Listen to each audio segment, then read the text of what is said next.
Muy bien, buenas noches a todos y gracias por venir a este seminario que vamos a tener hoy sobre los 100 años del Tratado de Versalles. Este seminario completa un trabajo que habíamos empezado con Civil el año pasado. Hicimos los 100 años del armisticio y este año, bueno, se hizo finalmente, se cumple el centenario del tratado. La fecha oficial es el 28 de junio, ya pasó, ya sucedió, que es cuando Alemania acepta, o sea, el tratado. Después vamos a ver la visión acerca de cómo lo toma Alemania. Pensamos que es un tema importante, es un tema relevante, es un tema que marca el siglo XX y algunos temas del siglo XXI. En mi opinión, tenemos que mirar, es importante mirar el Tratado de Versalles y analizarlo desde la mayor cantidad de ángulos posibles, no solo por su riqueza para las relaciones internacionales, sino también porque en vista de lo que ocurrió el viernes pasado, de este anuncio de un acuerdo entre la Unión Europea y el Mercosur, bueno, no es la misma clase de tratado, pero nos llevaría a pensar, dadas las reacciones desde los que lo apoyan y desde los que lo rechazan, cómo va a ser en 100 años, cómo van a mirar si se concreta el acuerdo o el tratado entre la Unión Europea y el Mercosur. Entonces también podemos mirar eso y también mirar a por qué fue posible ahora algo que se estaba buscando desde hace 20 años, ¿no? O sea, que llevó 20 años la negociación. El Tratado de Versalles lleva mucho menos, es mucho más corto, pero existe algo que tiene en común con el acuerdo actual, que son las condiciones. Y sobre eso vamos a trabajar. Civil Rose, quien es la directora del Departamento de Ciencias Políticas, Relaciones Internacionales Ciencias Políticas y Jurídicas, que ahora hemos cambiado el nombre, hemos tenido modificaciones en la grilla de los departamentos, va a iniciar la presentación acerca de, bueno, como habíamos dicho en la información de este seminario, es mirar a los aspectos positivos, de tratar de buscar cuál es el legado de este tratado. Y ella va a hacer hincapié en los aspectos institucionales y en los principios. Bueno, y yo después me voy a ocupar acerca del contexto en el cual se firma este tratado y algunas apreciaciones acerca de la historia, y espero que nos quede tiempo, pensamos que sí, para preguntas o comentarios que quieran hacer. La esperanza, nosotros hoy estamos iniciando este mecanismo de grabar fuera de lo que es lo tradicional nuestro en el salón de actos, de auditorio, lo estamos haciendo para poder subirlo luego al canal de la universidad. Así que bueno, Civil, bienvenida y comenzamos. Gracias.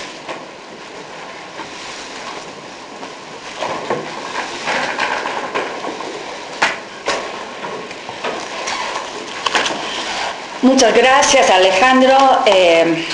Es un placer estar acá con mis colegas, mis alumnos, amigos de la Universidad de ESEMA, de nuestra comunidad, y con la audiencia más amplia. Cuando Alejandro me mencionó esta espléndida idea de hacer una serie de actividades en cuanto a la Primera Guerra Mundial y particularmente sobre el Tratado de Versalles, le dije que a mí me gustaría hablar de los temas donde ese tratado, esos eventos informen o dan contenido a los temas que enseño e investigo. Entonces de eso voy a hablar.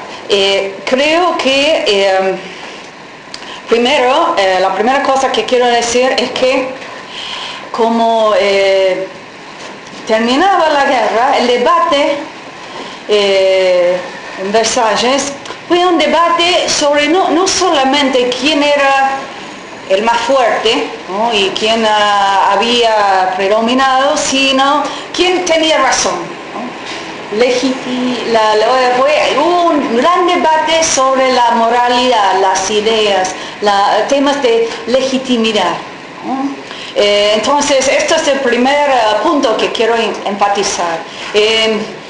Si hay, como dijo Alejandro, si hay cosas positivas para resaltar de ese intento de organización, de cooperación de alguna forma, es eso, el intento de debatir, ¿no?, temas de legitimidad. También de moralidad, de venganza, etcétera, a eso vamos a llegar, pero quería primero poner ese ítem sobre la agenda. Un debate, el argumento, debate de ideas y legitimidad, ¿no? Y también es cierto que creo que Versalles es una razón, una de las causas por la gran comunidad de estados que tenemos hoy en día, con una estructura muy elaborada de gobernanza, ¿no? Más compleja que nunca antes en la historia, ¿no? Y de hecho lo que se propuso en Versalles y lo que se creó la Liga de las Naciones fue el experimento en gobernanza mundial más compleja que había existido en aquel momento. También podemos analizar mucho las consecuencias, el performance de esa estructura, pero creo que es importante hacer un vínculo entre el debate en Versalles y la estructura, la organización de la cooperación y la gobernanza internacional. Creo que también, y acá lo que voy a decir ahora tiene que ver tanto con las ideas y los principios que ya mencioné, como también con el poder, la hegemonía, la estructura, la distribución de capacidades en el sistema internacional, o sea, el poder de los estados, porque vemos la influencia de los Estados Unidos y particularmente la visión de Woodrow Wilson y sus principios, y particularmente dos que yo voy a comentar y seguramente Alejandro lo va a seguir analizando. Primero sería la integridad territorial, o sea, la prohibición de la conquista, ¿no? Y el segundo sería el derecho de la autodeterminación de los pueblos, ¿no? O sea, dos derechos, si lo queremos ver de una forma: el derecho a la integridad territorial, pero también el derecho de la autodeterminación. Hay cierta tensión entre estos dos principios, pero creo que estas dos ideas siguen muy vigentes, siguen siendo muy importantes hoy en día, y de alguna manera la raíz o sea, está en Versalles. Entonces es un buen momento para también reflexionar o reflejar. Discúlpeme, nunca me acuerdo cuál es, como se debe reflexionar, gracias por la corrección sobre estos dos derechos. Bueno, quería mencionar algunos cambios que todos sabemos, pero es bueno mencionarlos específicamente con el vínculo al Tratado de Versalles. Una de las cosas que pasó en el siglo XX es que empezó a aumentar el número de estados y empezaron a bajarse en tamaño, ¿no? O sea, existen estados más chicos. Creo que esta es una consecuencia, de alguna manera, de los principios de autodeterminación de los pueblos, ¿no? Y de la integridad territorial también, porque empieza a haber cierta expectativa, ¿no?, de que pueden existir unos estados más chicos, ¿no?, que se puedan vivir libres o más libres que antes del miedo de la conquista, ¿no? O sea, con cierta expectativa del derecho de la integridad territorial. Otro aspecto que quería comentar tiene que ver con los derechos humanos en la versión que conocemos, que normalmente empezamos a ver después de la Segunda Guerra, ¿no? El año pasado empecé a dictar por primera vez una materia en la maestría en estudios internacionales sobre derechos humanos y justicia internacional. Y normalmente la primera semana empezamos a hablar de la Segunda Guerra Mundial. Pero la verdad es que las raíces, algunas de las ideas de debates sobre los derechos humanos y la justicia, particularmente la justicia en los post-conflictos, tiene sus orígenes también en el debate en Versalles, ¿no? Por ejemplo, sabemos que los aliados, ¿no?, cuando empezaron a comentar sobre la justicia, hacer el caso en contra de Alemania principalmente, hicieron referencias a la Convención de La Haya de 1907, ¿no? También hicieron una referencia a esas convenciones, o sea, que trata de leyes de crímenes contra la humanidad, ¿no? En referencia a oficiales turcos, ¿no?, por los masacres de los armenios. Entonces empiezan ya a hablar de lo que hoy en día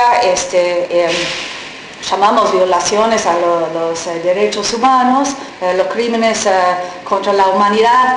Ya empezaron a hablar de eso en el contexto de un post-conflicto en Versalles.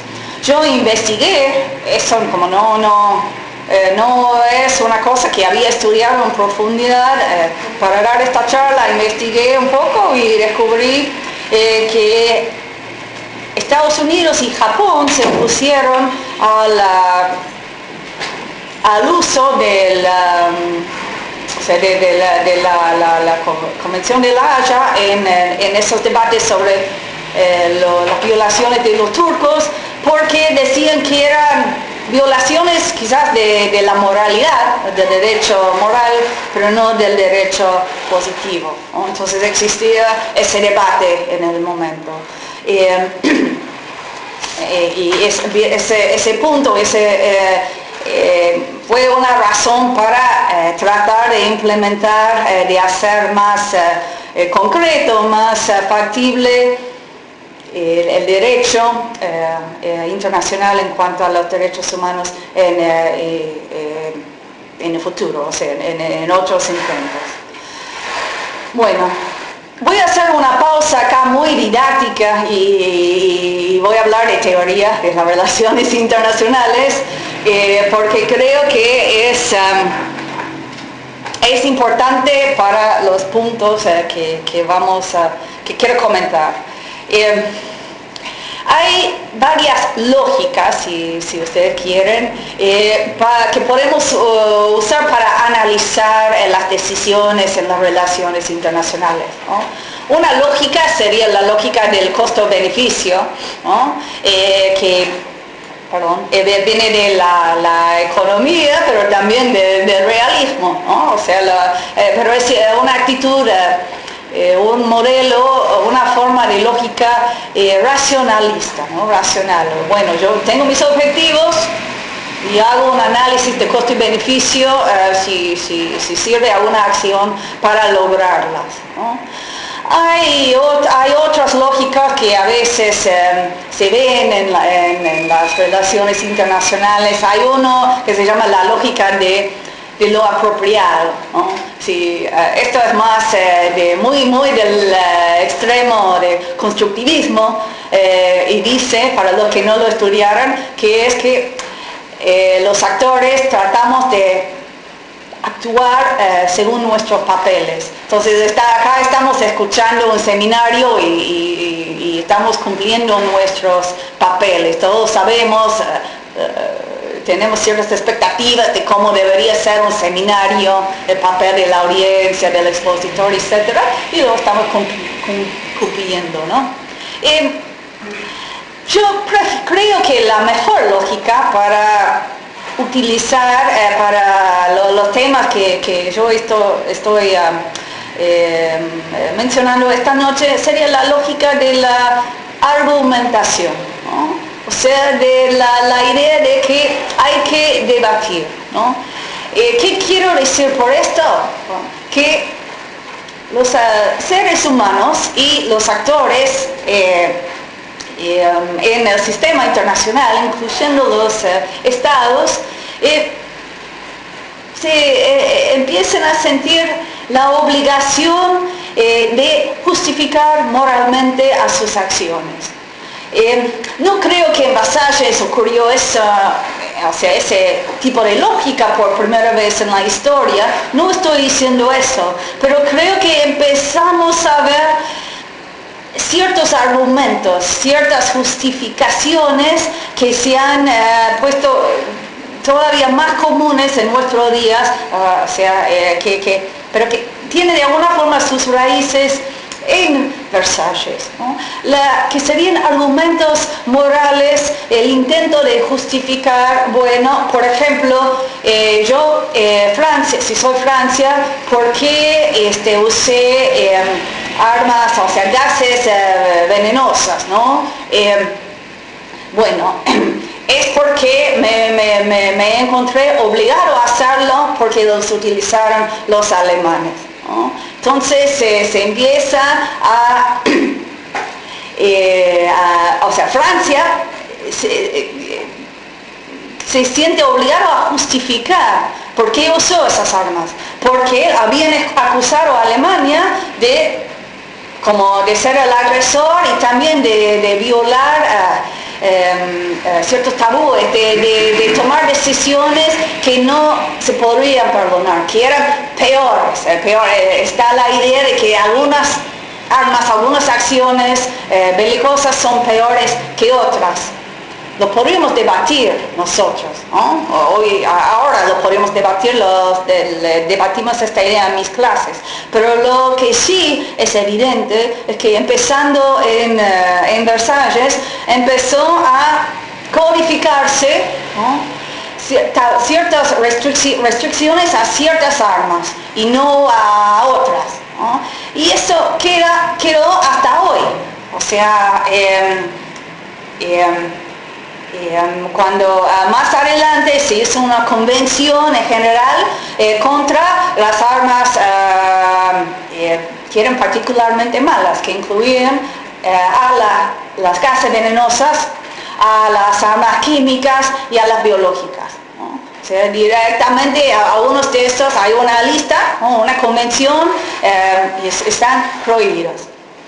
Entonces, cuando un gobierno o un Estado los usa, se utiliza como argumento, como justificación para intervenir. Esto lo hemos visto en el caso de Siria en los últimos años, ¿no? Creo que acá vemos una consecuencia de los argumentos en Versalles y del tipo de la lógica de argumentación que tuvieron sobre todo los victores. También hablaron de la necesidad del castigo, ¿no? El castigo por portarse mal, ¿no? Las sanciones, ¿no? O sea, esa prohibición general que tenemos hoy en día empezó como el artículo 171 era que prohibía a Alemania desarrollar este tipo de armas, ¿no? Entonces empezó como una prohibición específicamente como parte del intento de hacerle el desarme en Alemania. Hoy en día es parte de la convención contra las gases venenosas. Bueno. A Alemania entonces la acusaron de violar la idea de jus in bellum, ¿no? O sea, de ser injusto, de violar el derecho de cómo se debería pelear o luchar una guerra, pero también a Alemania lo acusaron de ser agresor, ¿no? O sea, ese es jus ad bellum, que era una guerra en sí, el acto de ir a la guerra no era justo, ¿no? Y si nos fijamos en el análisis que han hecho autores que estudian estos temas de los debates en Versalles, descubrimos que los acusaron, o sea, los aliados acusaron a Alemania de premeditar, ¿no?, sus acciones aún antes de la Convención de La Haya, ¿no? Entonces, de entrar en mala fe al acuerdo de limitar, de restringir ciertas acciones. Entonces, se genera una nueva justificación para hacer guerra también. O sea, se generan prohibiciones, ¿no?, restricciones a la guerra, pero también causa para ir a la guerra, cuando otros países violan estas normas, ¿no?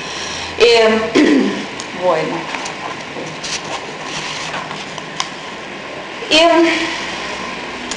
Al principio mencioné también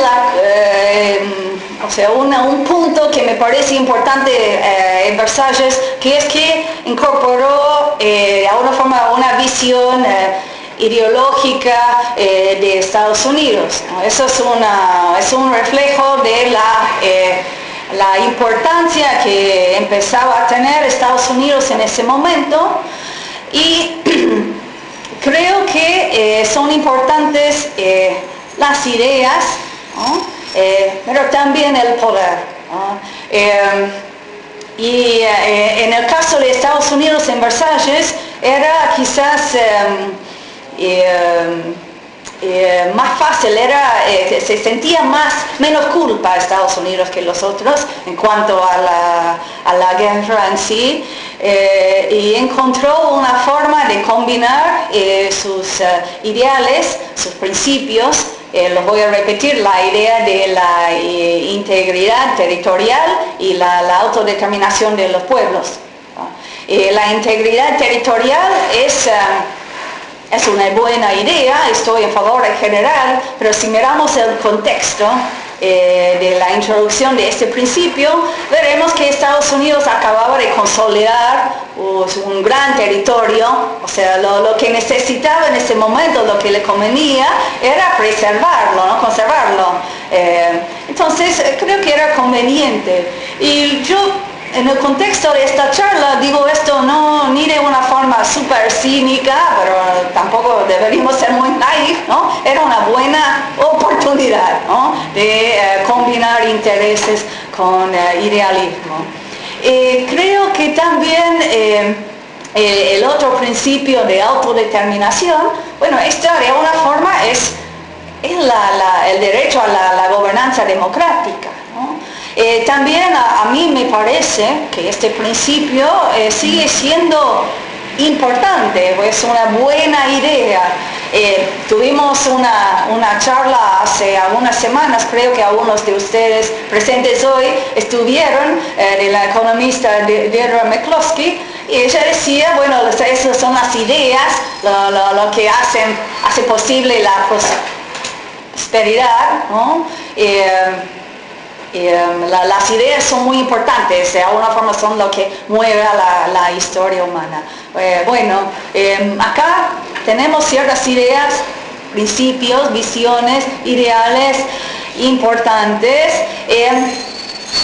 pero es interesante, creo que el presidente Wilson perdió un poco el control, no tenía tanta noción de qué iba a pasar, de qué se iba a explotar cuando él introdujo este principio de la autodeterminación de los pueblos, porque principalmente tenía en mente a casos como Polonia, ¿no?, que ya había tenido un estatus independiente en algún momento, que había sufrido partición. O sea, después hay Wilson dijo, ¿no?, se quejaba varias veces de que grupos que él ni siquiera sabían que existían le venían a Estados Unidos y decían, bueno, queremos ejercer nuestro derecho a la autodeterminación.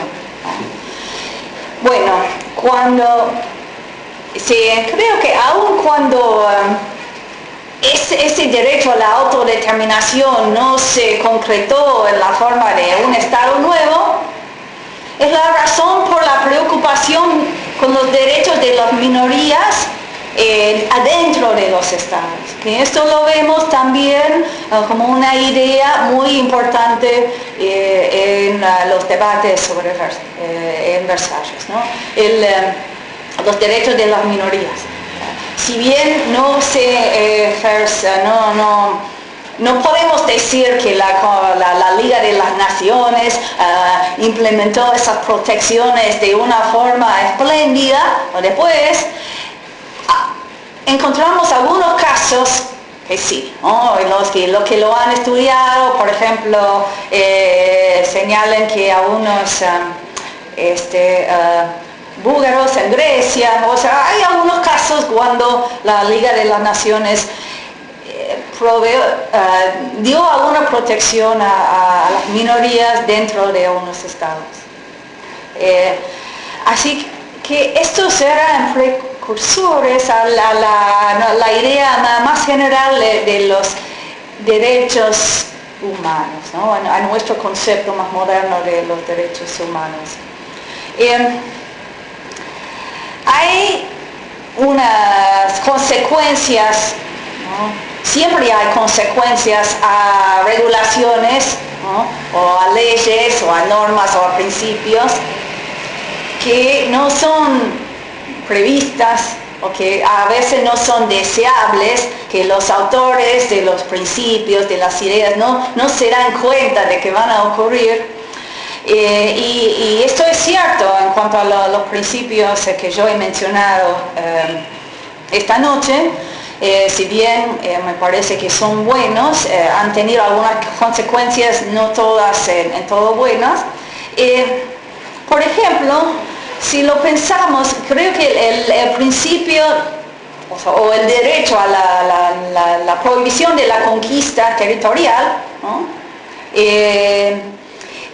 Cambió y ahora no tenemos guerras, prácticamente no tenemos guerras sobre territorio o invasiones o violaciones de ese derecho, pero sí tenemos guerras e intervenciones para cambiar el régimen político, no el territorio, pero sí aumentó la justificación, porque el argumento, la lógica está implícita en la tensión entre estos dos principios, ¿no? Si no puedo ir a la guerra para cambiar fronteras, pero un principio sagrado es la protección de las minorías, la autodeterminación, la democracia.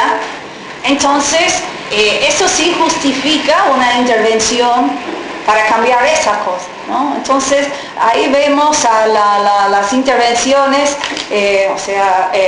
conflictos más comunes en nuestra época. Creo que es en parte una consecuencia de la tensión entre estos dos principios, y probablemente no es lo que tenían en mente, o no era el objetivo que se deseaba exactamente. Ahora voy a hacer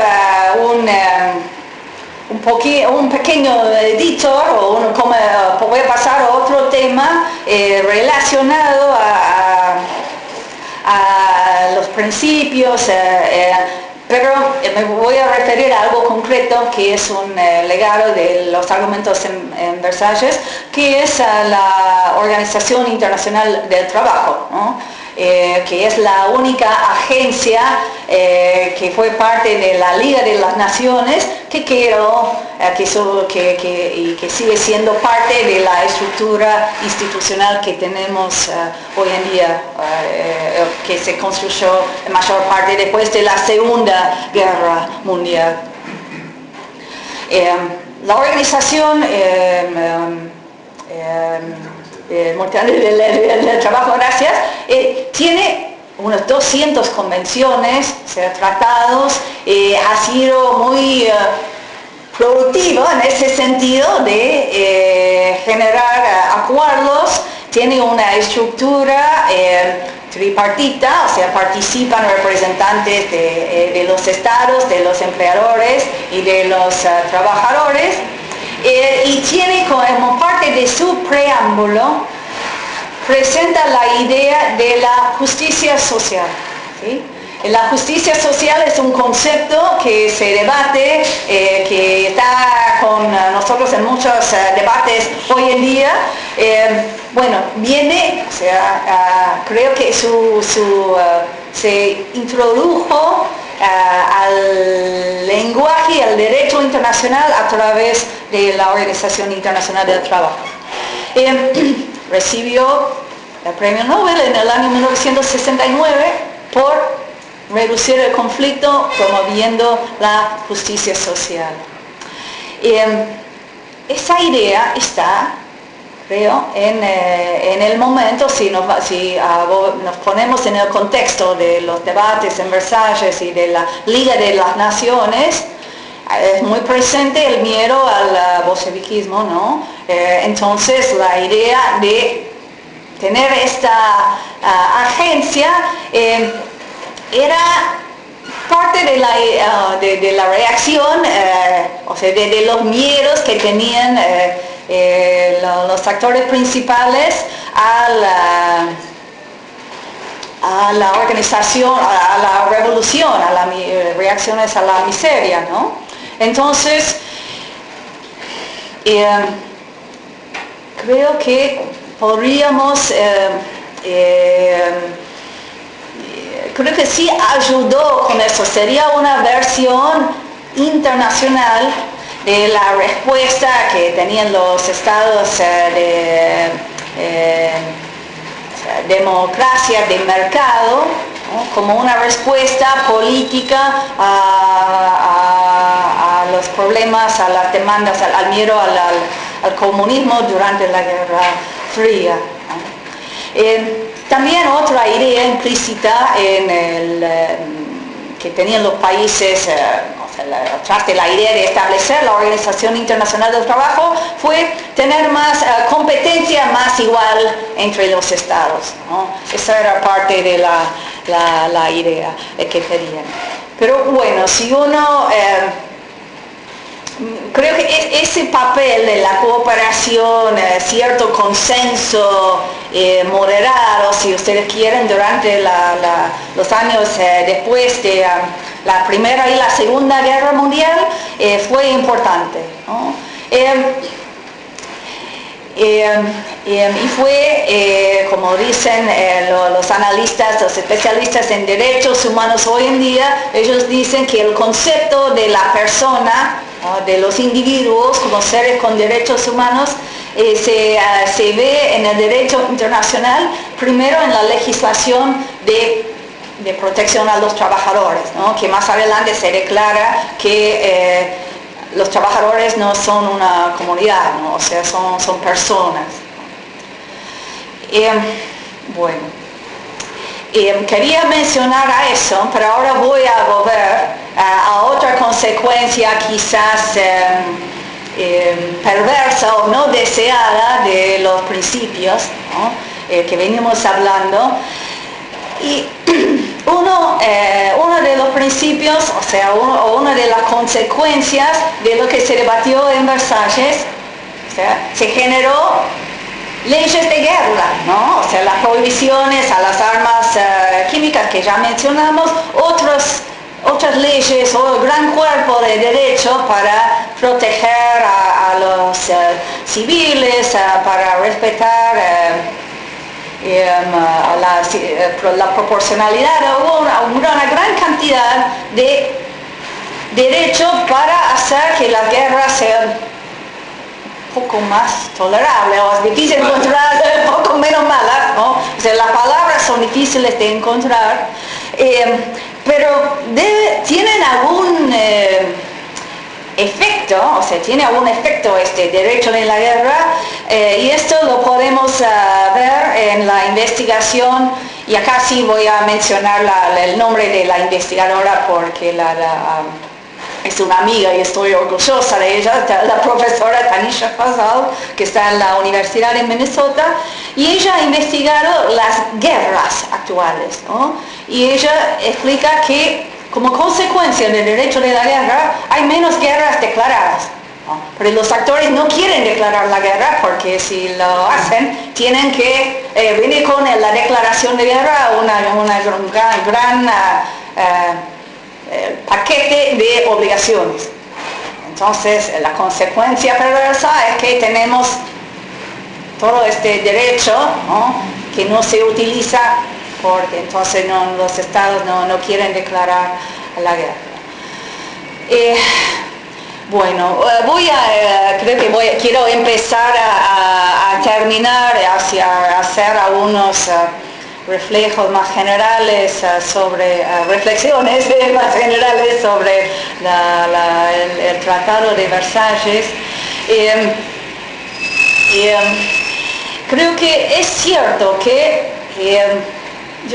después de pensarlo, creo que en algún momento, de algún modo, fue importante la lógica de argumentación, ¿no?, que se usó. Si bien podemos identificar las hipocresías, los problemas, las consecuencias negativas que ocurrieron después, ¿no?, los ideales claramente que se declararon, los principios no tuvieron los resultados que se debían.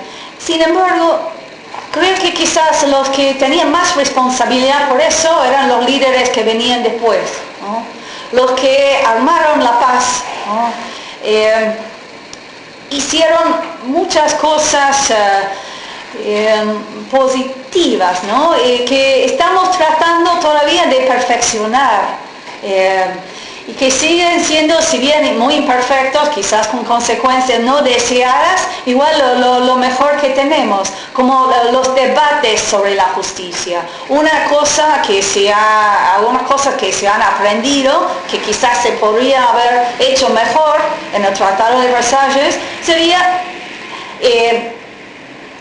más énfasis en la verdad, ¿no? O sea, en la verdad y en los debates más abiertos entre los perdedores y los victoriosos, ¿no? Porque hemos descubierto después de muchos conflictos más, ¿no?, que si bien no hay ninguna respuesta fácil para lograr la reconciliación, ¿no?, es importante que haya un accounting, ¿no?, una verdad, ¿no?, que se habla de la verdad, que no se termina de hablar. Creo que esto es importante. También para algunos fue importante el hecho de que no hubo castigo directo de los líderes que tomaron ciertas decisiones. Hoy en día esto ha ocurrido en algunos casos, ¿no? Y hay un movimiento, o sea, está todo el debate sobre la justicia global, criminal o penal, ¿no?, que es problemático, pero es una herramienta que tenemos en parte como consecuencia de las fallas o las críticas que existen sobre el tratado en Versalles. Y finalmente, bueno, algunos de los autores se debaten, se critican al tratado por ser demasiado realista, otros por tener demasiada moralidad, o sea, debería tener menos idealismo, menos liberalismo o más. O sea, la visión liberal provocó los problemas, o fue la falta de compromiso, la fuerza. O sea, yo creo que mi conclusión es que faltaba después más idealismo y más fuerza también, más poder. necesarias, que fueron necesarias esas dos cosas. Quizás las cosas podrían haber ido un poco mejor si hubiera más determinación para utilizar el poder cuando fuera necesario, pero también más adhesión honesta, debate abierto en cuanto a las visiones liberales, porque no encuentro mejor respuesta a uno de los ideales o los principios que se debatieron en Versalles. Yo voy a terminar acá porque sé que mi colega Alejandro tiene mucho para decir. Y creo que vamos a hacer el periodo de preguntas después de las dos presentaciones. Bueno, gracias.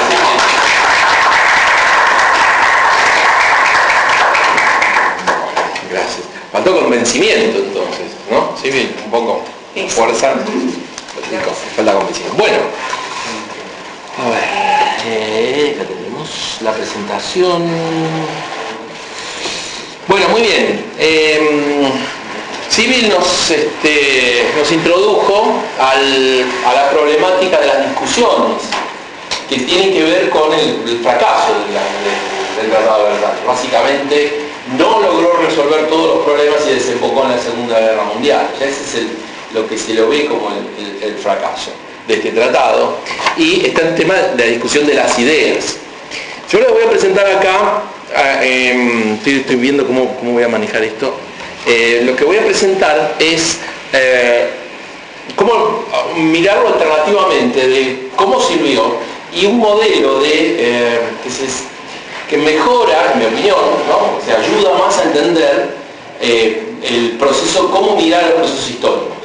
Uno de los problemas que tenemos, y en Argentina lo hemos padecido cuando se celebraba, por ejemplo, el bicentenario del 2010 de la Argentina, que es un modelo de visión histórica que nos lleva a justificar algunos aspectos históricos, o que se está utilizando la historia para ciertos fines. Bueno, la paz llegó en 1918, como bien había visto Civil, y se hace una reunión, se hace una conferencia, que es la Conferencia de París. Acá una parte quizás también importante o interesante a los que les gusta historia diplomática, poder ver cuál es la dinámica de las negociaciones. O sea, y esto se hace en una conferencia que se hace en París, y que la mayoría de los participantes dicen París no estaba preparado para esto. O sea, no era una ciudad con salones de convenciones, con grandes hoteles, sino muy disperso, muy chico, mucha gente de golpe en una posguerra. O sea, no es que esto pasó en otros momentos, ¿sí? Entonces eso generó bastantes problemas en cómo se lleva adelante este congreso, esta conferencia de París. Después vamos a ver cómo los actores van apareciendo. Pero, ¿cuáles son los puntos principales del tratado? El Tratado de Versalles se aplica a Alemania, ¿sí? Es para Alemania, hay un tratado especial para Austria, hay un tratado para Hungría, y un tratado para Turquía y otro para Bulgaria. O sea, aquellos que habían participado de la guerra. Lo interesante es que ninguno de estos países forma parte de la conferencia. No pueden participar de la conferencia, que era lo que acaba comentando Civil como una de las discusiones. ¿Qué es los elementos que uno puede encontrar de los muchos que tiene? Es que los alemanes, en 28 de junio, tuvieron que aceptar la imposición de un tratado. O sea, como no lo negociaron, y en este tratado decía que la responsabilidad de la guerra era Alemania, la causante de la guerra era Alemania, por lo tanto debía pagar las reparaciones, reducía su ejército, o sea, limitaba su fuerza militar, y por último, y esto era muy importante, de lo cual hemos hablado, establecía la sociedad de las naciones. Entonces, en principio, un elemento positivo del Tratado de Versalles, esto vamos a discutir, pero es esta idea de la creación de la sociedad de las naciones. O sea, el primer experimento de organización, no quiero decir global, pero mundial, para tratar de evitar la tragedia que fue la Primera Guerra Mundial. O sea, para asegurar la paz y la cooperación. Hasta ese momento no funcionaban un mecanismo de organización global o gobernanza mundial. Lo que había era concierto de Europa, balance de poder. Entonces esto es Esto es un elemento muy importante. Pero este tratado también tiene esto, y esto hace que, o sea, tiene una acusación a Alemania y tiene que ver cómo se puede resolver. Bueno, acá voy a poner, como uno puede encontrar muchos trabajos sobre la paz que falló, ¿no? O sea, falló la paz, entonces falló Versalles. Obviamente nuestro amigo Keynes, que escribe el libro Las consecuencias económicas de la paz, que es muy duro respecto de cuál es la acusación central al Tratado de Versalles, que es duro, que es áspero. Ahora, ¿quién dice que es duro y que es áspero? Bueno, algunos ingleses, los alemanes, obviamente, y algunos otros simpatizantes. Los franceses es bastante más difícil que digan que es áspero. Los belgas es bastante más difícil. Pero bueno, vamos a ver la literatura, la ilusión de la paz. O sea que los pobres tipos que se pasaron 6 meses discutiendo este tratado, eran unos ilusos. Este es un buen libro, digamos, lo recomiendo. Pero el problema es que son los pobres ilusos. La paz, una paz que se destroza, se corta a jirones, otro libro en pedazos. 6 meses que cambiaron el mundo, y el Tratado de Versalles y el camino a la Segunda Guerra Mundial. Este es el grave problema del Tratado de Versalles, es que hubo una Segunda Guerra Mundial. Y acá la visión del periodo de entreguerras, del 19 al 39, es casi un modelo simétrico que termina siempre con el mismo. Termina con un señor que se llama Adolfo Hitler, causante de la Segunda Guerra Mundial. O sea, hay una idea de conexión entre el Tratado de Versalles, la paz que se diseña y la llegada de un señor que se llama Adolfo Hitler, que dice no solo que va a conquistar el mundo, sino que va a exterminar a los millones, va a establecer un modelo de superioridad racial, o sea, todo el paquete del nacionalsocialismo.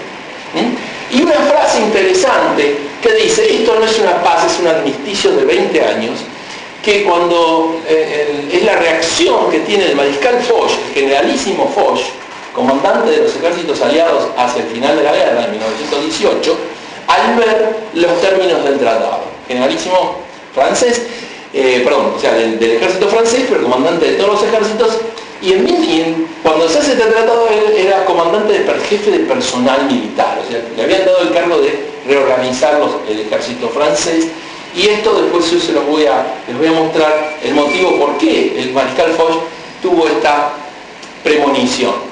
Presciencia sería, ¿no? Después una premonición, casi acertó. 1919 dice, esto es simplemente algo que va a ocurrir. Lo interesante, o sea, ¿por qué acertó? ¿Por qué 1939? ¿Qué bárbaro? Bueno, voy a explicar los motivos. Era inteligente, pero ¿cuáles son los motivos? Entonces, entre el libro de Keynes que se escribe al poco tiempo y lo que dice el Tratado de Versalles, ya está. La historia está escrita. El Tratado de Versalles es una tragedia que lleva vía rápida, directa a Adolf Hitler. Y de hecho a la Segunda Guerra Mundial. Bueno, ¿cuáles son los modelos explicativos sobre el Tratado de Versalles o sobre el periodo de entreguerras? Porque el Tratado de Versalles da nacimiento a un periodo histórico que se llama el periodo de la era de Versalles. Algunos autores y algunos grupos de personas y algunos políticos piensan que unen el paquete Primera Guerra Mundial con Segunda Guerra Mundial y lo llaman, bueno, es una guerra de 30 años que es producto de la desintegración de Europa. O sea, es el camino totalmente negativo, es este camino directo. Y yo en parte adhiero a ese camino, pero hay salvedades. Otro grupo de autores hablan de la restauración de Europa. En realidad no existe ningún contacto entre lo que ocurre en el Tratado de Versalles y la Segunda Guerra Mundial. Entonces podemos discutir esta posición y hay un historiador británico, Bell se llama, tiene un libro, lo tenía ahí arriba del escritorio, que dice, bueno, podemos contrarrestar esta idea, que es muy buena, dice, es muy convincente, pero la podemos contrarrestar diciendo, bueno, había una posibilidad para la paz y lo podían haber hecho, entonces no es un problema del tratado mismo, sino de lo que ocurrió luego. Y hay una tercera postura que es mía, digamos, que yo digo, bueno, yo voy a poner una tercera postura intermedia, que yo la llamo, por ahora la llamo así, al final espero llegar a la última lámina, bien, donde aparece lo que sería la tesis, no la hipótesis. Darle una oportunidad a la paz, siga participando, otra vez será. O sea, El Tratado de Versalles abre este camino a la paz que no se concreta, pero deja la semilla para seguir buscando la paz. Después por ahí lo voy mejorando esto, porque de vuelta esto es un experimento. Pero acá lo que es importante de aquellos que critican al Tratado de Versalles o que lo afirman es que hay que mirar presentan como decía una visión errónea de la historia. En la literatura, en los historiadores británicos sobre todo, han desarrollado un concepto de lo que llaman la historia Whig. La historia Whig es que cuando nosotros en el año 2019, en el 2010, en el 2010, 13, 5, o sea, festejamos el bicentenario, cuando las generaciones posteriores miran para atrás, están mirando que entre 1919 hay una autopista directa, una vía férrea, que llega a 1939. Esta es la historia Whig, esta es la percepción. O sea, lleva a Adolfo Hitler. Entonces, ¿por qué se llama historia Whig? Bueno, se refiere al grupo político que la sostenía, en el cual el camino está directo y todo para que lleguemos nosotros. O sea, la historia llega por una sola autopista hasta nosotros. Entonces estamos predestinados para que seamos nosotros los que imponemos esta nueva historia. Entonces no hay opciones, no hay alternativas, no hay desvíos, no hay nada. La historia está así construida. En realidad, la historia real es, y esto también hay un autor que se llama Robert Jelly que habla que esto es un desvío cognitivo, ¿no? Al mirar para atrás se pierden cosas.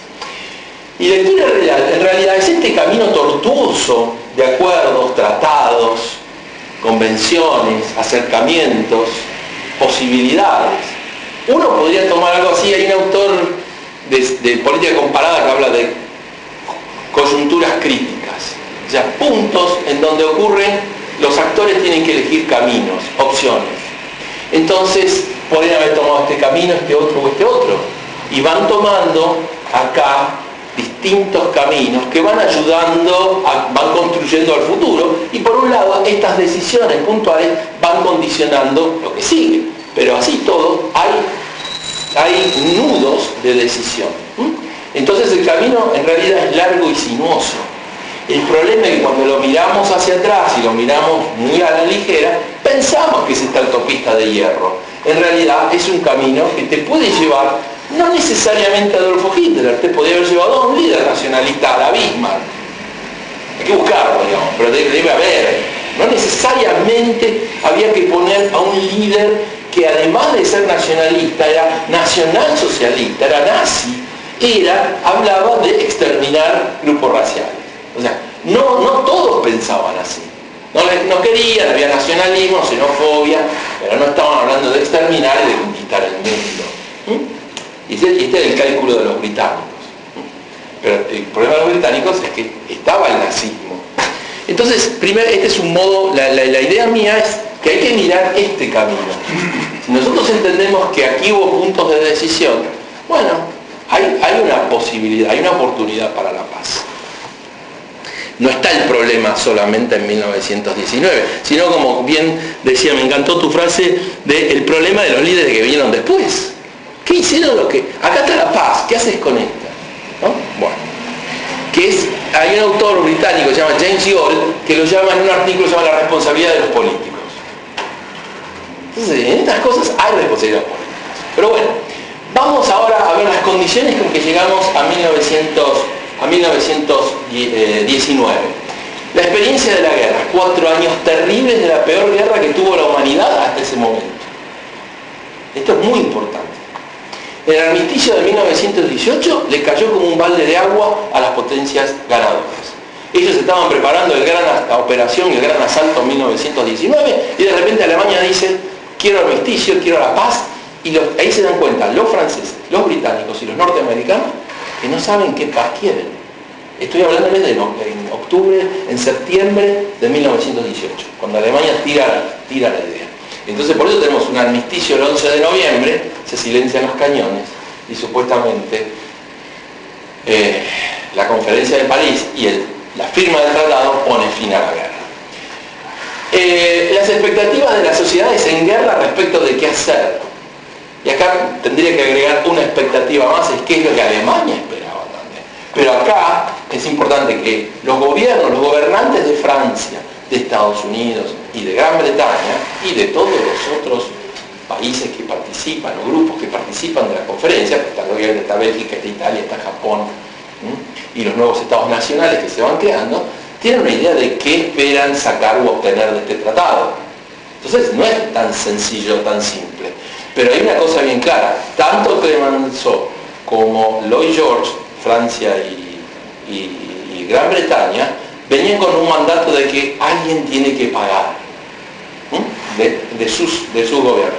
Y acá que un poco desentona en esto es justamente Woodrow Wilson. Otros antecedentes importantes, porque el punto acá es que los alemanes no entendieron o no quisieron entender y nadie se los quiso hacer entender, y en cierto modo Keynes termina justificándolo, diciendo, bueno, pobre chico, hicieron una macanita. Señor, sí. No, hay un pequeño error. ¿Hay un error que escribí algo? Litovsky, ¿no es así? Bueno, perdón. Bueno, acá hay tres tratados que son los que en realidad los alemanes, cuando la expectativa de participar en la negociación era el Congreso de Viena. Ellos pensaban, como lo pasó Talleyrand, con la caída de Napoleón, ellos se iban a sentar en la mesa de la negociación. Talleyrand, que era ministro de Napoleón, iba a participar de la negociación de la construcción de la nueva Europa. El Congreso de Viena da lugar a lo que se llama el sistema Metternich, termina a fines de 1848. Esta era la idea. Entonces que Alemania iba a participar de la negociación. Pero después de ese acuerdo de 1815, los alemanes le impusieron a Francia un tratado, que es el Tratado de Frankfurt am Main, en 1871, que pone fin a la guerra franco-prusiana. ¿Y qué ocurre en este tratado?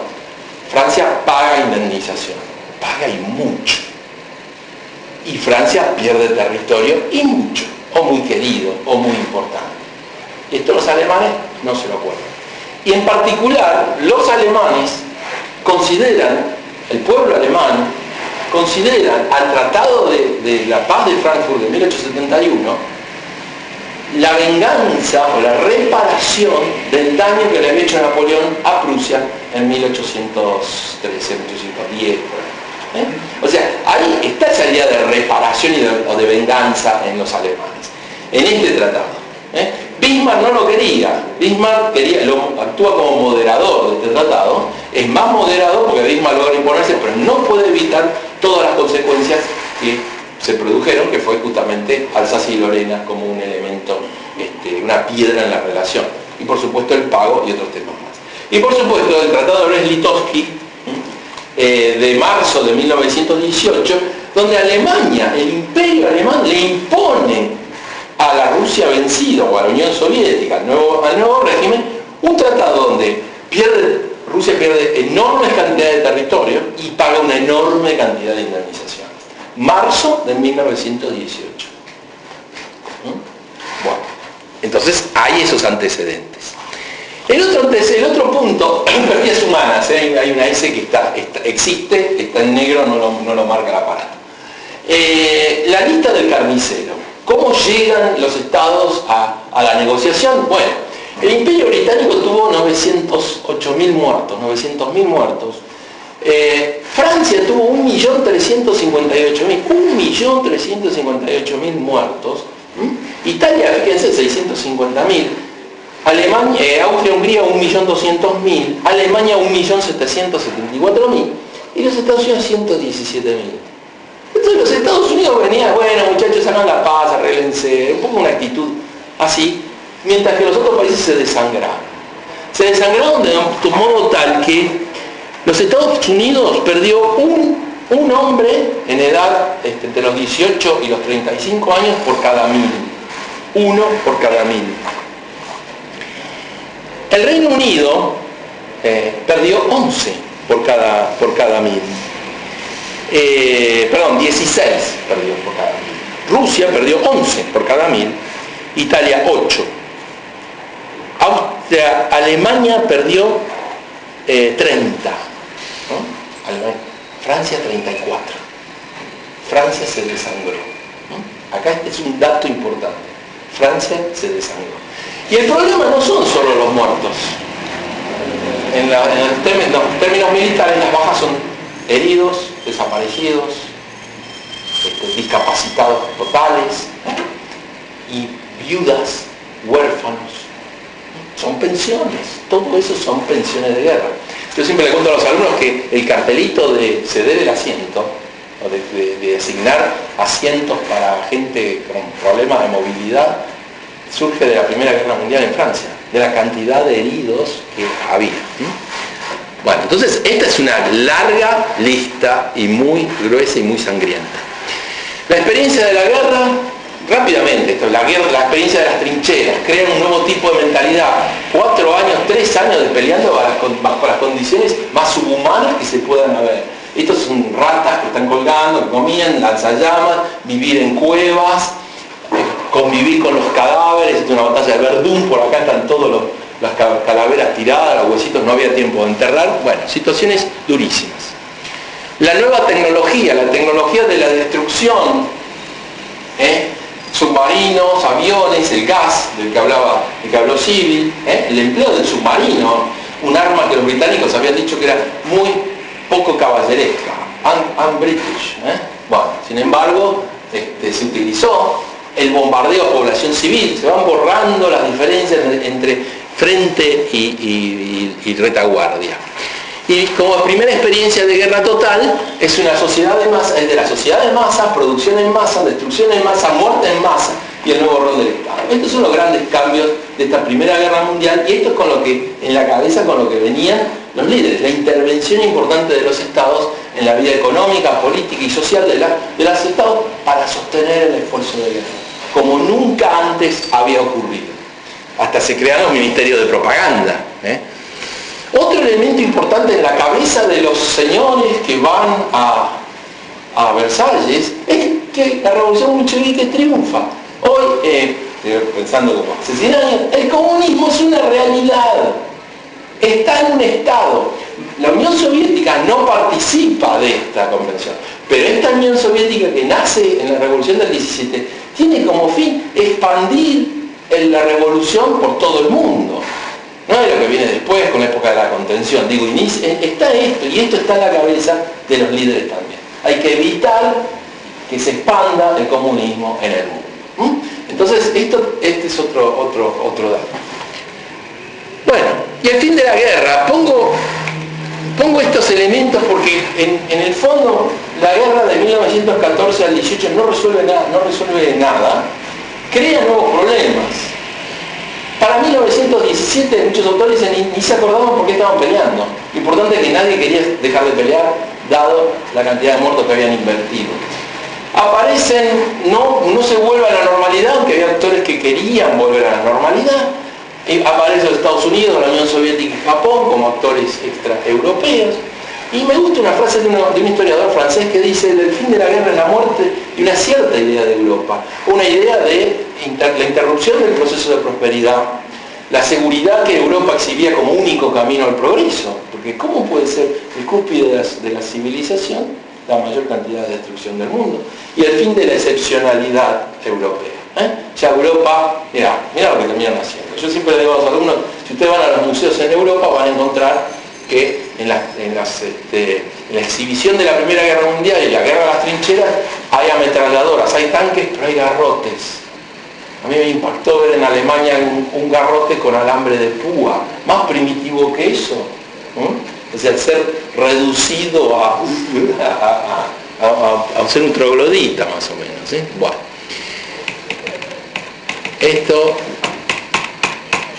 Nuevos estados, el nuevo mapa, desaparecen 4 imperios, se crea Alemania, Unión Soviética, Austria, Hungría, todos estos son nuevos estados. Y esto era lo que señalaba Civil. Bueno, ¿cómo se dibujaban los mapas en Europa en ese momento? Hay un relato de que el presidente Woodrow Wilson en el hotel, junto a su esposa en sus memorias, tenía puestos desplegados mapas por todos lados y se parecían chicos jugando. Y el mareo dice, no, estamos haciendo algo importante, estamos como recreando el futuro de la humanidad, estamos haciendo un experimento nunca antes hecho. Y hacían desastres, porque no solo era difícil establecer las fronteras, sino que además había habido un movimiento de poblaciones de un lado a otro.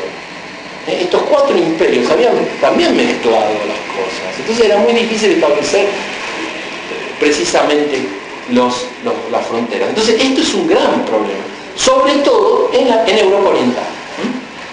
Hay un libro muy bueno que se llama, que salió con estos libros que se han hecho por los centenarios de la Primera Guerra Mundial, que se llama Los Vencidos, ¿no? Y trata sobre todos los problemas de Europa. Estoy hablando de Austria, Hungría, Bulgaria, todo eso, Rumania, lo que pasaba en esas zonas era que la guerra continuaba. Guerra de personas que no son ejércitos nacionales, bandas, ¿no? Bueno, eso es gravísimo. Pero crea nuevos estados y esto es en mi opinión, es la base del problema de la dificultad de reconstruir Europa. Bueno, el mapa de Europa cambia, pobre Alemania, perdió territorio. No, Alemania perdió territorio, pero no perdió tanto territorio como Rusia, no perdió tanto territorio como Austria, Hungría. Miren, Austria era todo esto y termina siendo este cachito nada más. No desaparece como ahora decía Civil, ahora hay más estados, se fragmenta el mundo. Alemania pierde algo, pero Alemania era muy poderosa de todos modos, ¿no? Y acá, bueno, pierde Alsacia y Lorena. ¿Pierde Alsacia y Lorena? ¿O en realidad siempre fue de Alemania o no fue? Digo, este es un debate, esto a nosotros nos tiene que tocar. Los franceses llamaban a Alsacia y Lorena las hermanitas perdidas. ¿O usted cree que lo de Malvinas salió de nosotros? Las hermanitas perdidas nacieron en Francia. Entonces digo, esto, si están así, ¿cómo va Alemania a decir que es de ellos? Si es nuestro, dicen los franceses. Bueno, un problema histórico. ¿Perdiste o ganaste? Los checos acá, esto era el imperio austrohúngaro. ¿Cómo que perdí? Porque ahí habla alemana en esta zona. Pero ese es un problema, el problema de las minorías que quedaban atrapadas. Bueno, la traición, muchos ven una traición al Tratado de Versalles, porque está el tema de los 14 puntos y el tema de la autodeterminación de los pueblos. Pero acá no lo hubo mandatos. Entonces, de vuelta, de hecho hay una historia que la reina de Holanda le dice a Woodrow Wilson, ¿y los negros en los Estados Unidos qué es lo que hacen con ellos?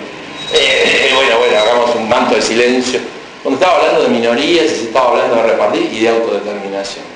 Bueno, pero como bien dice, es la primera vez que se habla de esto. Antes no se hablaba directamente. A Polonia la cortan en pedazos como una pizza. Entonces, bueno, una de cal y una de arena. Yo creo que, pero de vuelta, lo importante es que acá, este es como, el Tratado de Versalles termina siendo lo primero de todo. Pero esto genera problemas y hubo promesas y que no se cumplieron. Por supuesto, también, ¿no?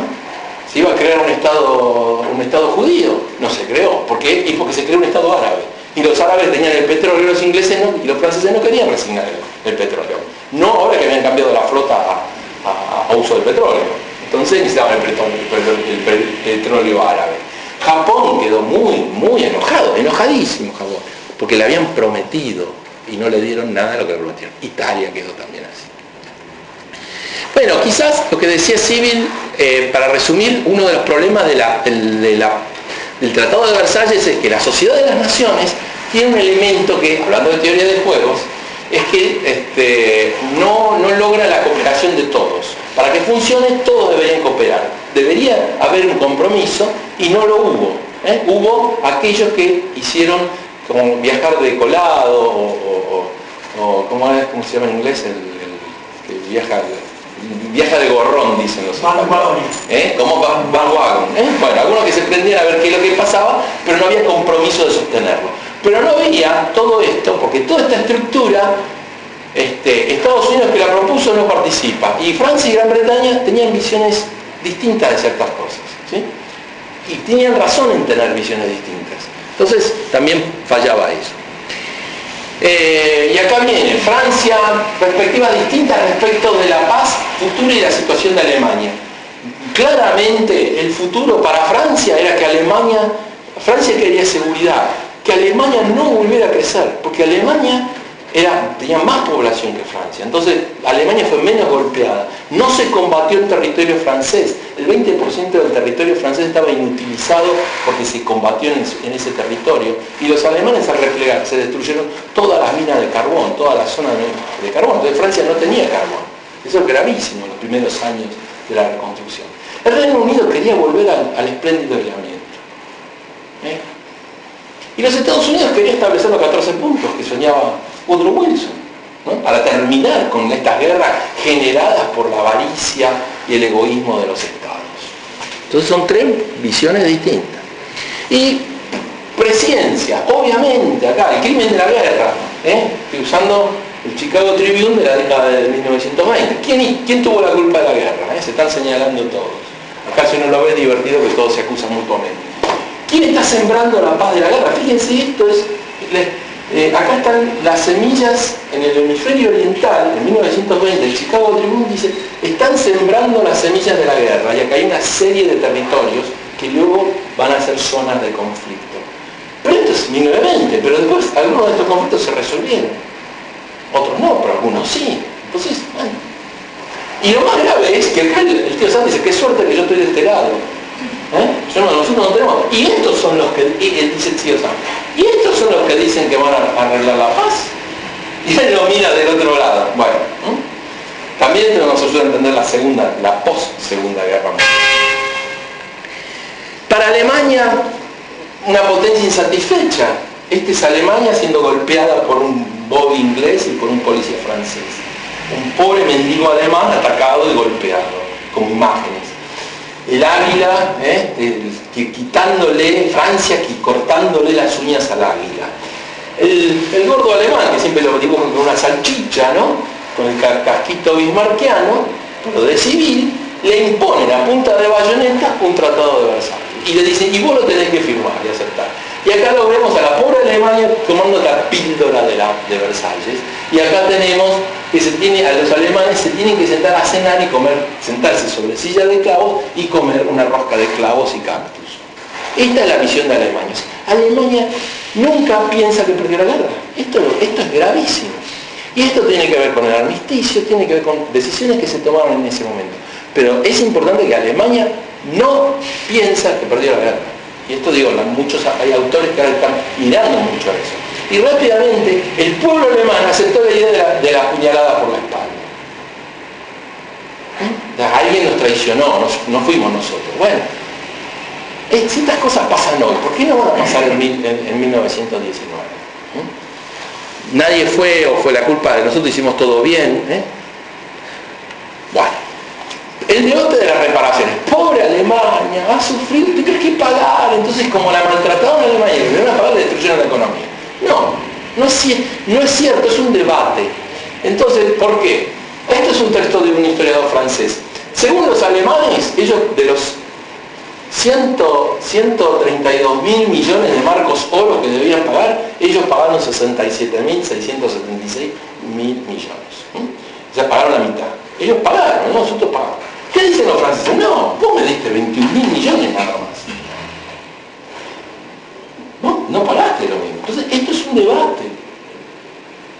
Esto es un debate. Y Estados Unidos sí participa. Estos plan Dawes y plan Young son planes de reestructuración de deuda que hacen funcionarios estadounidenses, pero en defensa de los bancos privados de los Estados Unidos, porque el préstamo no era del tesoro de los Estados Unidos, sino de bancos privados.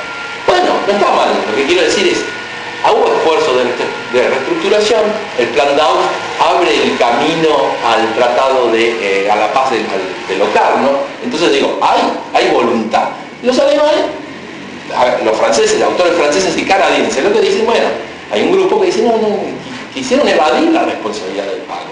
Pero los alemanes se olvidan que ellos le impusieron a Francia un pago enorme, que los franceses dicen, si lo comparamos en términos la economía de 1871 con la de 1919, la imposición que le obligaron a Francia es mayor que la que le impusieron a Alemania en Versalles. ¿Quién tiene la razón? Bueno, ese es el debate.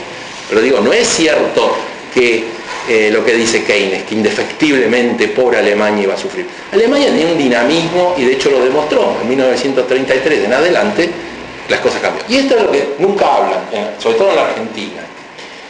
Esta es la deuda interaliada. Estados Unidos no le perdona la deuda a los países aliados. O sea, Estados Unidos entra en la guerra como el arsenal de las democracias.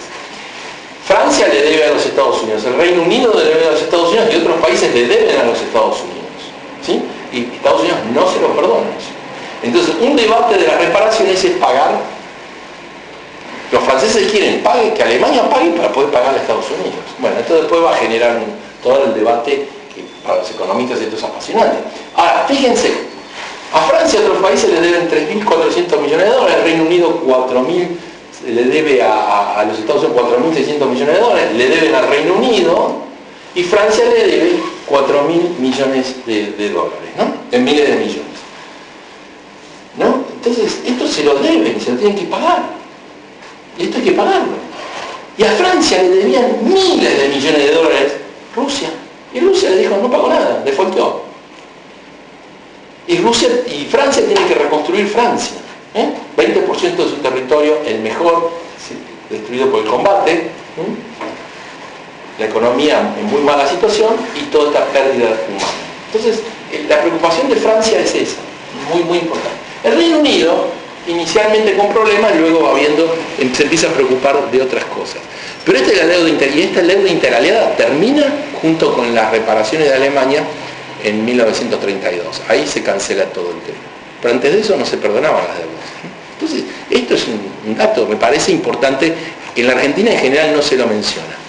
Entonces, el otro elemento que hablábamos del camino, en ese camino, entonces ya les estoy mostrando, deuda, reparaciones. Bueno, y esta es la crisis económica alemana de 1922. Y acá tienen la inflación. Esta es una tabla de inflación en la República de Weimar, pero la inflación alemana termina en 1924, no es que es un fenómeno persistente. Pero golpea y le genera a la gente un problema. Pero el problema es que estos alemanes que están acá dicen, estamos así porque ganamos la guerra y nos humillan. No porque perdimos. No dicen que estamos mal porque perdimos la guerra. Estamos mal porque nos impusieron la situación nos impusieron una paz ruinosa. ¿No? Esto genera este problema. Luego viene la crisis del 29, y esta es importante. La crisis del 29, porque lo que se había logrado, justamente la paz del Tratado de Locarno, la paz de Locarno, forma un periodo de gran estabilidad, bastante estabilidad y de mejora económica en Europa. Entonces hay una idea de mejora. Y de repente viene el crack del 29, que empieza en los Estados Unidos. Bueno, esta es la tasa de desempleo en Alemania, esta es cómo crece la tasa de desempleo en Alemania, estas son las acciones en Wall Street. Pero de vuelta, estos son en periodos acotados. El problema es que esto genera el desempleo genera aumento de afiliación al partido nazi. ¿Por qué al partido nazi? Podría haber elegido otro, pero al partido nazi. ¿Por qué? Y acá te lo pongo porque es divertido, porque dice trabajo y pan.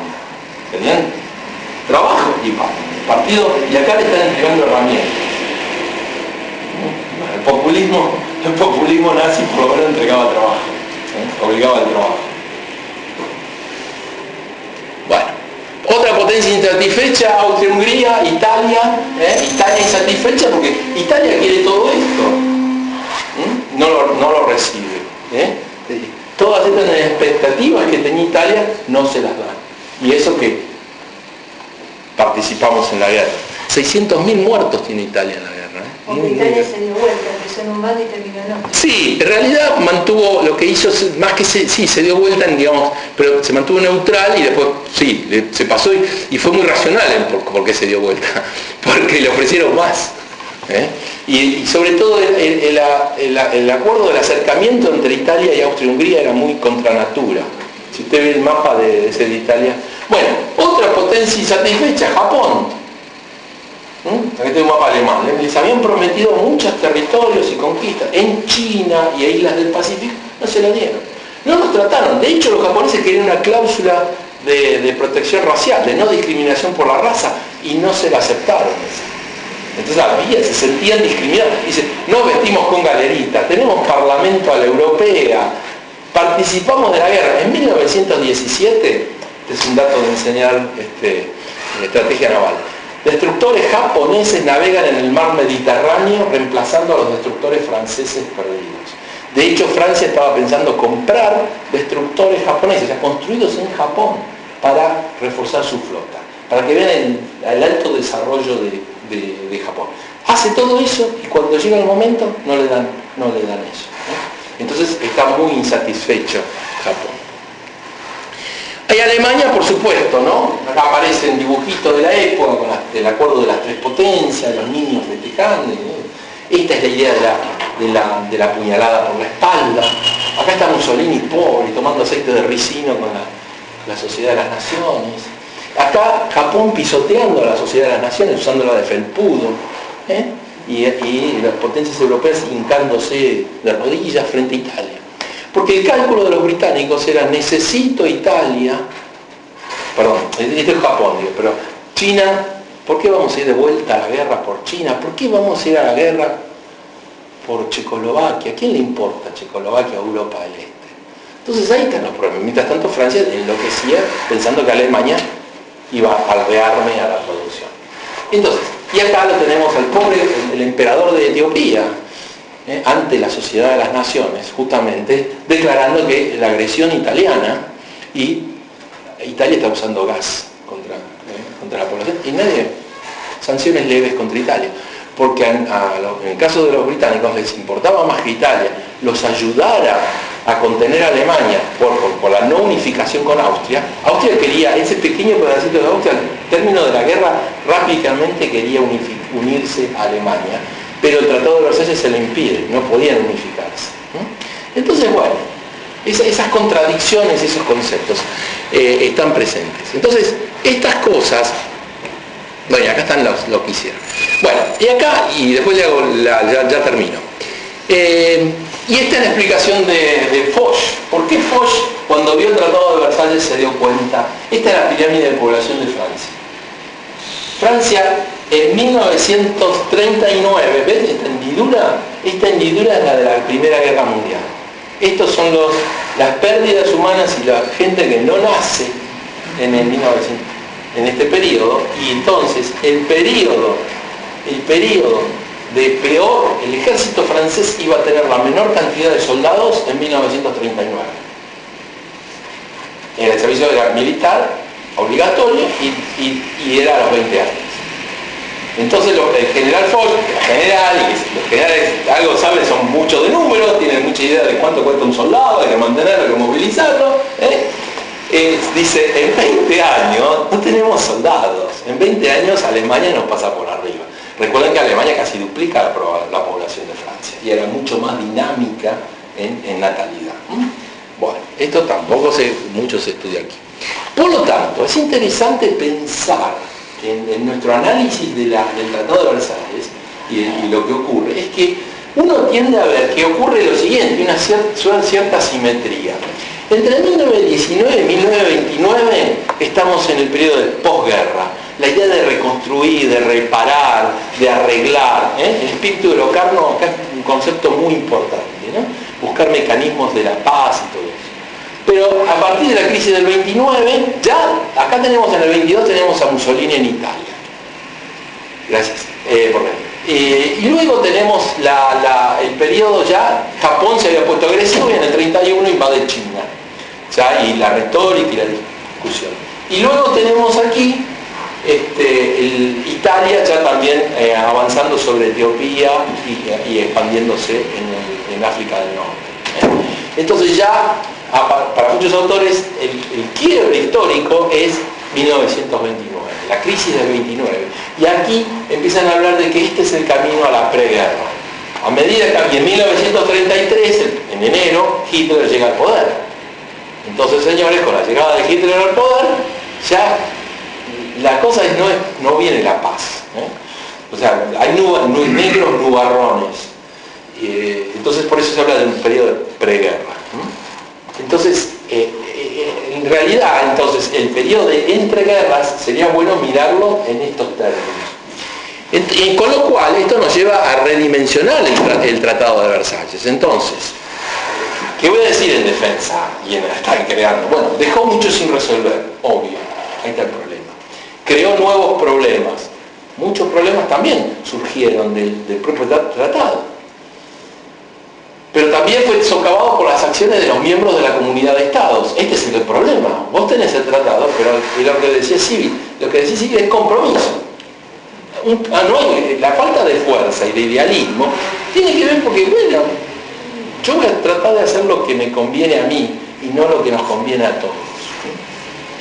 No pudo superar los profundos desajustes producidos por la guerra de las sociedades europeas. Pero esto no es culpa del tratado. Yo digo, hay un libro interesante que se llama Recasting Bourgeois Europe, una persona mayor. Reconstruir Europa, la Europa burguesa, la Europa de la Belle Époque. Y toda la rotura que mostré territorial, económica, social, la experiencia de los soldados, bueno, eso, la cabeza de la sociedad estaba muy cambiada. Dadas las circunstancias, por lo tanto me parece que dadas las circunstancias, el Tratado de Versalles fue el mejor acuerdo posible. Porque otro tema, se hizo en corto tiempo. El Tratado de la Paz de Congreso de Viena duró un año, más de un año, 2 años, iban, venían, viajaban, buscaban acordar. Esto se hizo rápido porque tampoco el presidente Wilson se fue 3 meses, ¿no? La primera vez que un presidente de los Estados Unidos salía de los Estados Unidos y se iba a Europa, y se fue en un barco y se llevó un montón de gente, pero se fue 3 meses de los Estados Unidos. Entonces tenía que volver. Y todos los líderes tenían que volver. Entonces era una paz que también había que hacerlo lo más rápido posible. No puede afirmarse, y por otro lado también el estado del conocimiento. Yo lo que leía, cuando uno explica la crisis del 29, hoy con las herramientas de la economía moderna puede explicar y entenderla. En 1929 no entendían lo que estaba pasando, no tenían todavía desarrolladas las herramientas. Bueno, y así en muchas cosas más. Hay una suerte de tecnología mental o de una tecnología académica que te permite entender lo que está sucediendo. En general, por ahí no se entendía. No puede afirmarse que el Tratado de Versalles fue la causa directa o responsable de la Segunda Guerra Mundial. Como dijo Civil, ¿qué hicieron los otros? ¿Qué oportunidades hubo? ¿Qué camino tomaron? Y su falencia sí es importante. Todo lo que se hizo mal por el Tratado de Versalles y en la paz de la Primera Guerra Mundial fue subsanada en la post-Segunda Guerra Mundial. Casi todo subsanado. ¿Qué quiere decir esto? La primera reunión entre Churchill y Roosevelt en 1941 era sobre qué vamos a hacer cuando ganemos la guerra. ¿Qué mundo vamos a organizar? Con falencias, con todos los problemas que hubo, pero el Plan Marshall, los acuerdos económicos, todo eso tiene que ver no cobrarle a Alemania, imponerle pago, pero sí ocuparla, claramente ocuparla. Todo eso tenía que quedar bien claro. Entonces, en el fondo, yo pensaba, bueno, que la paz tuvo su oportunidad, ¿no? Porque uno puede ver que en la primera parte, o sea, a partir de 1924 hasta la crisis del 29, hay una oportunidad. Aunque el sustento era complicado, muy complicado, pero en el núcleo de Europa Central por lo menos se podía lograr. Pero vino la crisis, me refiero a la crisis del 29, la crisis del 29 no elige a Adolfo Hitler. En esto insisto en este tema, porque antes de la crisis del 29, en el año 28, el partido nazi, en la última elección, antes de octubre del 29, el partido nazi había sacado 2,8% de los votos. En la primera elección, después de la crisis del 29, el partido nazi pasa a 28%. Y luego pasa a 37% porque la economía sigue mal. Pero la pregunta es, y yo también estoy de acuerdo, elegimos a un líder populista, elegimos a alguien que te promete mucho y por ahí no te da nada. Pero esta idea de que vos vas a elegir a un líder que está diciendo que vamos, porque en 1924 Adolfo Hitler escribió Mi lucha, no engañó a nadie, dijo lo que iba a hacer. Entonces no hay sorpresas. Y sin embargo el país abrazó a un líder que como flautista de Hamelin lo llevaba a la guerra y a la destrucción. ¿Qué podemos esperar desde discúlpeme que voy a este punto? ¿Cómo una sociedad tan moderna y avanzada elige a un líder que lo primero que hace es poner la ley de eutanasia? Lo primero que hace es eliminar a los discapacitados. Y la gente al principio, bueno, qué bien, qué amable, después se empezaban a morir, los discapacitados nunca más volvieron, nunca más los vieron.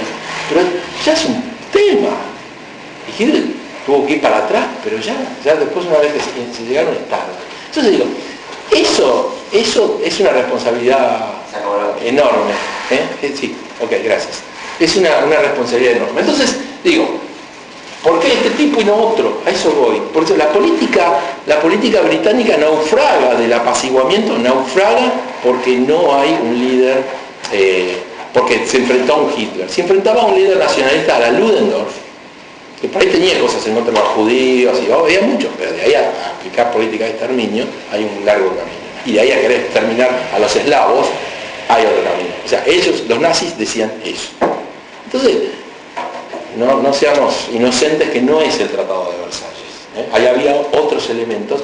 Entonces, finalmente, y para cerrar, es que la Segunda Guerra Mundial, el Tratado de Versalles es un elemento. Sí, genera esta idea de rispidez, de asperezas. Quiso resolver, no pudo todo y era imperfecto. Pero también estuvo la inflación alemana, en el caso alemán, los alemanes que no aceptaban que habían perdido, la crisis del 29 y la incapacidad o la falta de visión de algunos líderes que claudicaron también, ¿no? O sea, el avance del totalitarismo, entonces no es un problema que el totalitarismo avanza. Hay un historiador francés que yo se lo hago leer a los alumnos, que es Durosel, que dice la década del 19 al 33 es el desafío del totalitarismo a la democracia, porque las democracias realmente retroceden. Se parece ahora, ¿no? Están luchando la democracia por sobrevivir frente a avances de gobiernos no liberales o totalitarios, ¿sí? Entonces esa sería la visión. Entonces uno puede ser más amable con el Tratado de Versalles, a eso me refiero, ¿no? Mirarlo con más condescendencia y tratar de buscar qué es lo primero que lanzó, qué es lo que inició, ¿no? Así que bueno, gracias y nos quedamos unos minutitos si tienen alguna pregunta. Gracias por escucharnos.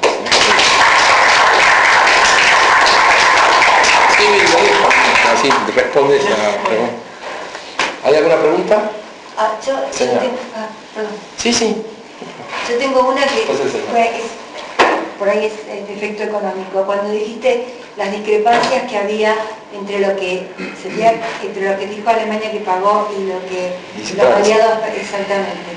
Primero que la parte que era banco, era privado, te da prácticamente igual. El tema, dijiste que eran marcos oro y en el medio hubo una hiper. ¿Ahí eso no te genera una distorsión en los cálculos? Yo por lo que sé que el marco oro era oro, el peso en oro. Entonces no era un monto fijo. O sea, no sé por qué. Porque después el plan Dausch, el plan Dausch de 1924 lo que restablece, Alemania a partir de ese plan recibe un préstamo de los Estados Unidos, abraza el patrón oro, entra el patrón oro y estabiliza la moneda. Y ahí organizan los pagos para que terminen siendo en términos equivalentes a esos famosos 132.000 millones. Eso le daba, ese es el famoso plan que dice que se tenía que terminar en 1988 de pagar. Sí. Es ese, ¿no?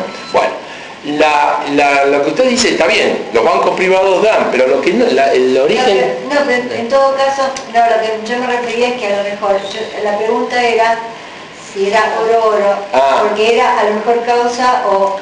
usted dice que los franceses lo medían distinto. Pero aparte de eso, el punto es también que si era oro, probablemente haya sido la causa de la hiperinflación. Bueno, la causa de la hiper es que Alemania comenzó a imprimir para sostener el boicot contra Francia, para no pagar. Pero más allá de eso, la discrepancia está que cuando Francia ocupa la región del Ruhr, de Renania, empieza a cobrar en especies, empieza a llevar, porque necesitaba carbón, poste, cemento. Entonces, ¿cómo contabilizaba eso? Al precio que querían.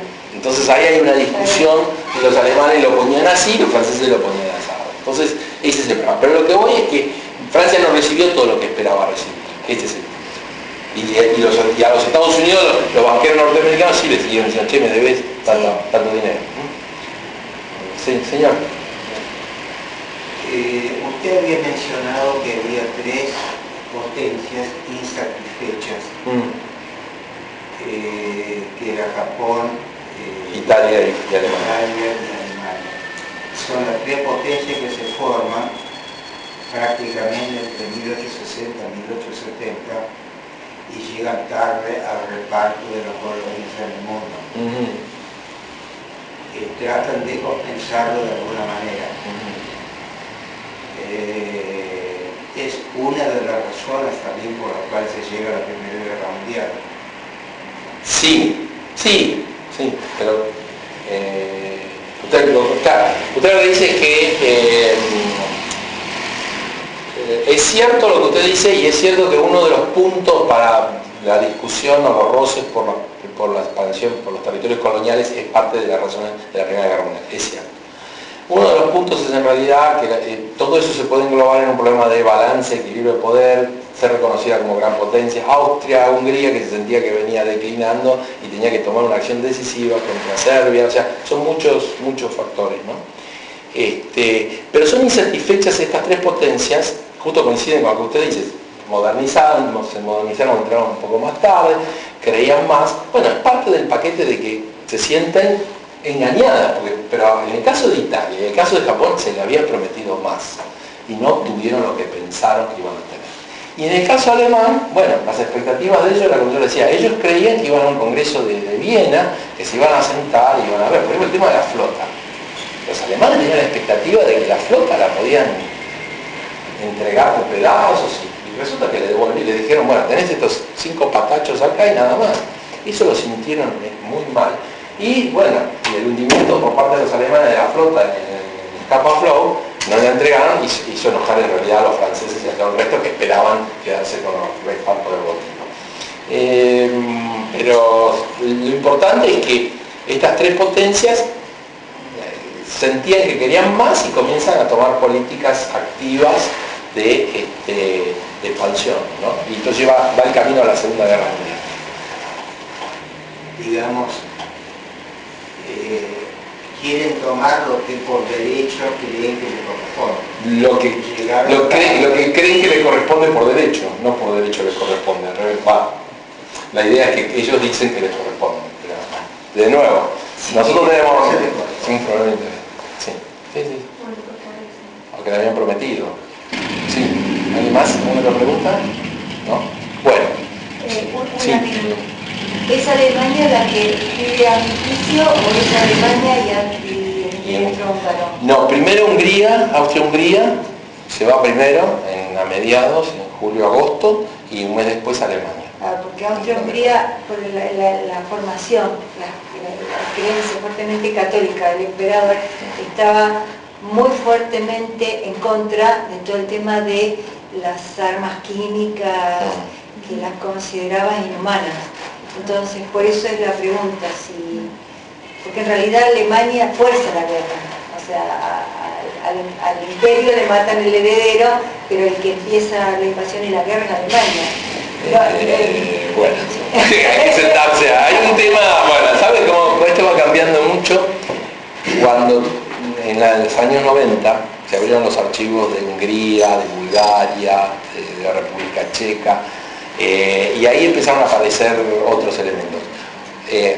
Usted conoce por ahí la escuela de Hamburgo, ¿no? De Fritz Fischer, en 1963. Yo estos temas los sé, digamos, es por cultura general que me interesa, no tengo formación. Pero ahí en la década del 60 hay una escuela de historia alemana de la Universidad de Hamburgo, justamente, la cabeza de Fritz Fischer y historiador y otros historiadores más, que la culpa es de Alemania, que tenía ambiciones de expansión imperialista, y renueva el debate. Cuando aparecen estos nuevos archivos que se van abriendo, se empiezan encontrando otros culpables. Austria-Hungría es un gran culpable, Viena es una gran culpable de la Primera Guerra Mundial, y Rusia es una gran culpable de la Primera Guerra Mundial. La menos culpable de todas es Francia, y la otra, que tampoco es tan culpable, pero que se equivoca en el cálculo, es Gran Bretaña, en el que no pensó, Gran Bretaña no tomó medidas más fuertes de una reunión de un concierto de naciones, de discutir en un congreso los temas, porque pensó que no iba a terminar en una guerra, ¿no? Entonces es eso. Pero Austria-Hungría también estaba haciendo algunas cosas erróneas, porque en 1909 se quedó con Bosnia-Herzegovina sin avisarle a Rusia. Sí, claro, y con proceder. Sí. También puede ser otra razón de la causa de la Segunda Guerra Mundial, el proceso de apaciguamiento de parte de Francia e Inglaterra. El proceso de apaciguamiento. Disculpa. Por ejemplo, no se hizo nada o se le permitió a Alemania hacer el Anschluss con Austria, o cuando se formó la parte de cuando no hicieron nada cuando Alemania anexó a Checoslovaquia. Claro. Bueno, eso cuando Inglaterra eso es lo que se discute hoy después, que no se le puso un límite a la expansión de Hitler.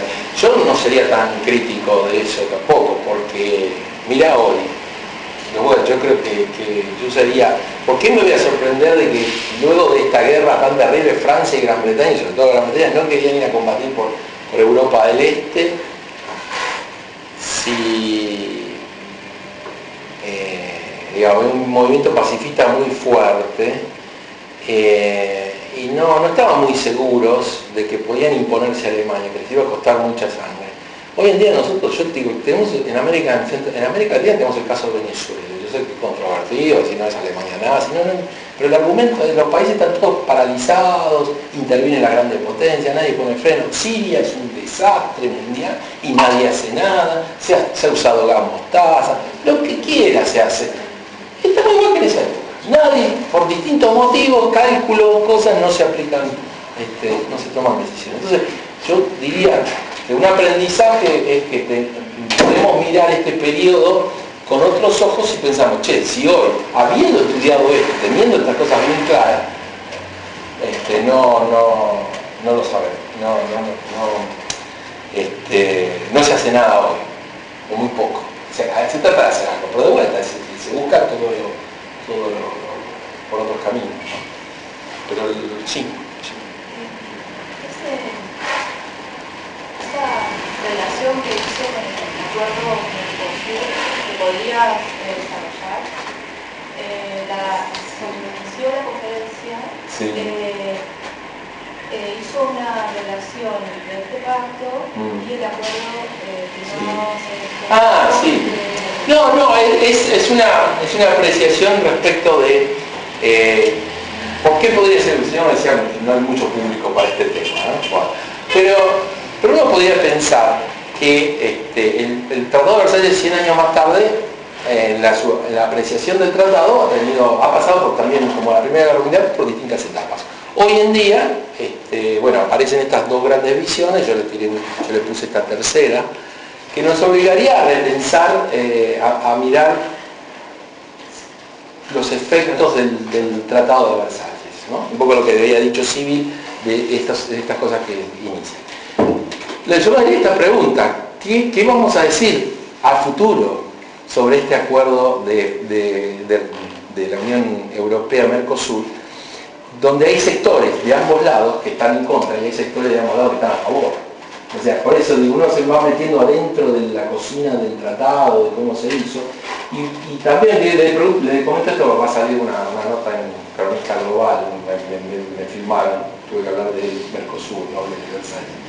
Pero una de las preguntas era, bueno, uno de los temas es, de ambos lados hay a favor y hay en contra, y los gobiernos, pero en general, después de 20 años, en este momento se aprueba. La pregunta es, ¿por qué en este momento se aprueba? Porque el contexto tiene se llama Trump, el contexto, y el Brexit, el Trump y China. Entonces la Unión Europea afloja, pero de vuelta, no estamos seguros que el tratado vaya a salir o lo que va a pasar. Usted me puede, digamos, no la desafía usted, pero yo digo, a mí si me preguntan, porque la gente, ¿y cómo lo ve? ¿Qué va a pasar a futuro? Bueno, para mí es positivo, representa un desafío, hay que cambiar cosas, pero hay gente que piensa que es horroroso, que es un desastre. Hoy, vamos a ver, y lo que sí podemos aprender también de esto, es que son importantes los procesos de negociación. Y se pueden ir cambiando y ajustando, no es que esto ya esté escrito, porque esto se tiene que salir en varios años. Por ahí no le toca a este gobierno, le tocará a otro. Las coyunturas igual no son las mismas, no voy a hablar. No, ya sé, yo quiero decir, salvando las hay una cosa cosas. quizás con la, si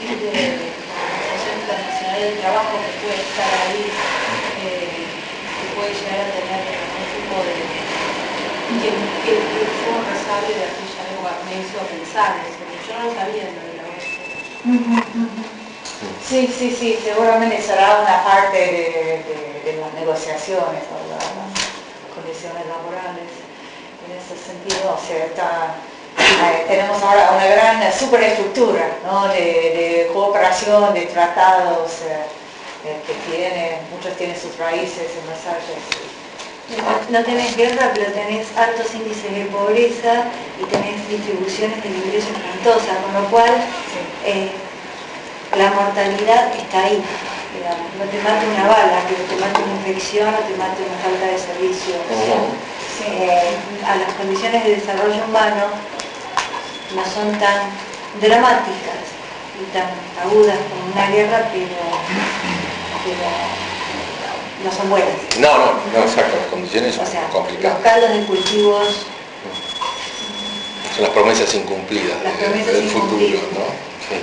Por eso digo, pero yo creo que este es un ejercicio ahí, yo no soy historiador, soy politólogo, ¿no? Pero en un debate enseñamos una materia de que se juntan los historiadores y los politólogos. ¿Sí? Los historiadores dicen que los politólogos piensan en que lo que ocurre ahora es novedoso, nuevo, y tienen que buscar soluciones a esto nuevo. Y que el rol de los historiadores es recordar siempre que esto ya pasó, que hay continuidad, señalar continuidad. En realidad se complementan, ¿no? En mi opinión, se complementan.